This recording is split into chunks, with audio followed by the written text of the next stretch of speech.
Dans cet épisode, tu vas découvrir comment avancer et te diriger sur le skatepark avec ta board. La position de tes pieds est prédominante pour la suite de la progression. Il faudra donc que tu cherches à te mettre dans la position d'attaque dès que possible et bien te concentrer sur la flexion de tes jambes. Il existe deux manières d'avancer. Tu peux pousser ou alors avancer sans mettre un pied au sol. Avancer en poussant, on se souvient que pour pousser correctement, il faut passer son poids du corps sur sa jambe avant et ensuite, la jambe arrière doit effectuer un mouvement de balancier de l'avant vers l'arrière, qui peut être plus ou moins ample, ça dépend de ton style.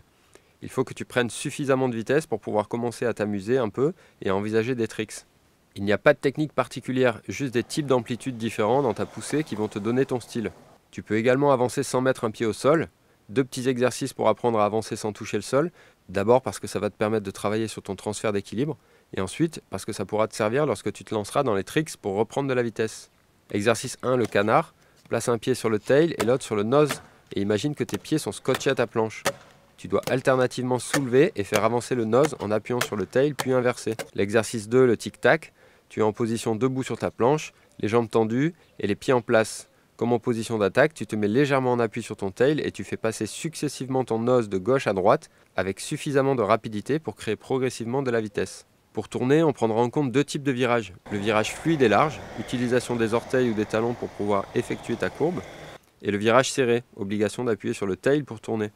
Pour le virage large, dans la position d'attaque, on considère que la totalité ou presque de ton poids du corps est sur ta jambe avant.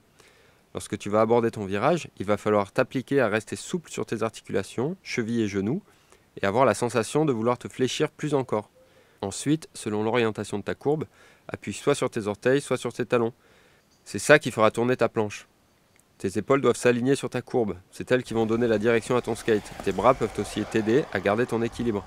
N'hésite donc pas à les écarter. Pense bien à regarder vers là où tu vas.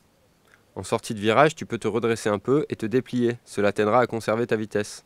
Pour le virage serré, lorsque tu vas aborder ton virage, ta position va varier un tout petit peu. Comme quand tu roules, ton pied avant va se redresser de manière à ce que tes pieds se retrouvent perpendiculaires à la planche. Il va falloir t'appliquer à rester souple sur tes articulations, chevilles et genoux, et avoir la sensation de vouloir te fléchir plus encore, notamment juste avant d'utiliser ton pied arrière. Dans un virage serré, ton tail ne touche pas le sol. Le pied arrière va appuyer sur le tail pour faire décoller le nose de la planche. Il y aura alors un transfert de poids de la jambe avant vers la jambe arrière. Au même moment, il faudra effectuer une rotation des épaules assez énergique pour lancer le geste et donner l'orientation au mouvement. Il faut que tu aies l'impression de lancer tes bras dans la direction souhaitée pour pouvoir tourner. Si tu te concentres sur tes épaules et tes bras, tu verras que ton bassin et ta board suivront naturellement le mouvement. En résumé, tu peux adapter ta façon d'avancer et doser tes appuis sur les virages.